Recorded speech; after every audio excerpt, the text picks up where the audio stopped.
ஸ்ரீமுஷ்ணம் அருகே மீன்பிடிக்க வலை வீசிய போது முதலை சிக்கியது.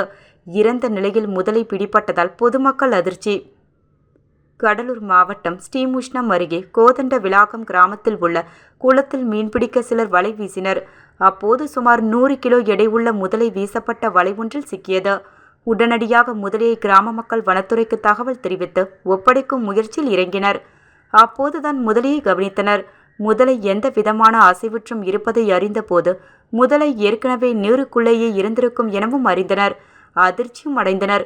குளத்தை சுற்றி ஏராளமான குடியிருப்புகளும் சிறுவர்கள், குழந்தைகள், பொதுமக்கள் நடமாட்டம் இருந்து வருவதால் இந்த குளத்தில் இருக்கும் முதலைகளை பிடிக்க வனத்துறையிடம் பலமுறை அறிவுறுத்திய போது தண்ணீர் அதிகமாக இருக்கிறது என கூறி குளத்தை வேடிக்கை பார்த்து சென்றனர்.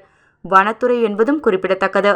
கிராம மக்கள் முன்பே கூறியது போல் உடனடியாக முதலைகளை பிடித்து அப்புறப்படுத்தி இருந்தால் முதலை இறந்திருக்க வாய்ப்பில்லை எனவும் அவர்கள் தெரிவித்தனர்.